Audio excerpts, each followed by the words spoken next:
5 one day 5টি 50 ছাড়ানো innings অবিশ্বাস্য।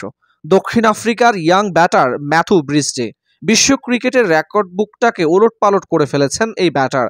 ইতিহাসের প্রথম ব্যাটসম্যান হিসেবে ক্যারিয়ারের প্রথম 5টি ওয়ানডেতেই 50 ছাড়ানো ইনিংস খেলেছেন 26 বছর বয়সী এই ব্যাটসম্যান। ক্যারিয়ারের প্রথম 5 ইনিংসের সর্বোচ্চ রানের রেকর্ডটিও নিজের দখলে নিয়েছেন ব্রিসডে, যিনি করেছেন 463 রান। প্রথম 5 ম্যাচে আর কারও 400 রানের রেকর্ড নেই ক্রিকেট ইতিহাসে। আগের রেকর্ডটি ছিল টম কুপারের, যিনি 374 রান করেছেন। ডাচ ব্যাটসম্যানের রেকর্ডটা চতুর্থ ইনিংসেই পেরিয়ে গিয়েছিলেন ব্রিসডে। ফেব্রুয়ারিতে চ্যাম্পিয়ন্স ট্রফিতে নিউজিল্যান্ডের বিপক্ষে অভিষেকে লাহোরে 150 রান করে ওয়ানডে অভিষেকে সর্বোচ্চ ইনিংস খেলার রেকর্ড গড়েছিলেন ব্রিসডে।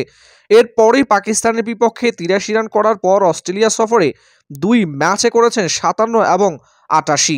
বৃহস্পতিবার লর্ডসে ইংল্যান্ডের বিপক্ষে সিরিজের দ্বিতীয় ওয়ানডেতে 77 বলে করেছেন 85 রান, আর এতেই ভেঙে ফেলেছেন ওয়ানডে ক্রিকেটের একাধিক রেকর্ড।